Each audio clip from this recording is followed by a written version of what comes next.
தமிழகத்தில் தமிழ் படிப்போர் எண்ணிக்கை குறைந்து விட்டதாகவும் இது மக்கள் விருப்பத்தை ஆழமாக வெளிப்படுத்துவதாகவும் அரசியல் ஆதாயத்திற்காகவே தேசிய கல்விக் கொள்கையை திமுக எதிர்ப்பதாகவும் மத்திய கல்வி அமைச்சர் தர்மேந்திர பிரதான் கூறியுள்ளார்.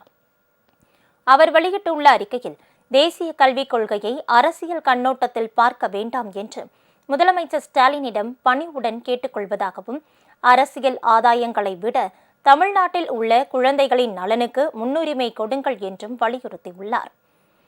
திமுக எம்பிக்களும் முதல்வரும் எவ்வளவு வேண்டுமானாலும் பொய்களை அடுக்கி வைக்கலாம். அவர்கள் தமிழக மக்களுக்கு நிறைய பதில் சொல்ல வேண்டும். மொழி பிரச்சனையை திசை திருப்பும் தந்திரமாக பேசுவதையே வாடிக்கையாக வைத்துள்ளதாகவும் அவர் குற்றம் சாட்டியுள்ளார். தரவுகளின்படி தமிழ் வழியில் சேரும் மாணவர்களின் எண்ணிக்கை 2018-19 65,87,000 2023-24 46,83,000 குறைந்துள்ளது. 5 ஆண்டுகளில் 19,05,000 மாணவர்கள் தமிழ் வழியில் சேருவது குறைந்துள்ளதாக அமைச்சர் குறிப்பிட்டுள்ளார். 67% மாணவர்கள் இப்போது ஆங்கில வழி பள்ளிகளில் படிக்கின்றனர். அதே நேரத்தில் தமிழ் வழியில் சேர்க்கை 54%-இலிருந்து 36% குறைந்துள்ளது.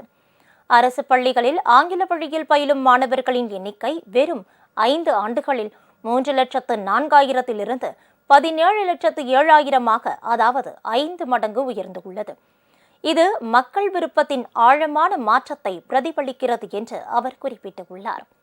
தமிழின் பெருமையையும் மொழியையும் பாதுகாப்பதற்காக தேசிய கல்விக் கொள்கையை திமுக எதிர்க்கவில்லை என்றும் அரசியல் ஆதாயத்திற்காகவே எதிர்ப்பதாகவும் மத்திய கல்வி அமைச்சர் தர்மேந்திர பிரதான் கூறினார். முன்னதாக PMஸ்ரீ பள்ளிகளை நிறுவ தமிழக அரசு ஒப்புதல் அளித்ததாக மக்களவையில் தெரிவித்துள்ள மத்திய அமைச்சர் தர்மேந்திர பிரதான் அது தொடர்பான கடித ஆதாரத்தையும் வெளியிட்டுள்ளார். மேலும் தனது பேச்சு தமிழர்களை புண்படுத்தியிருந்தால் 100 முறை கூட மன்னிப்பு கேட்பதாகவும் அவர் குறிப்பிட்டார்.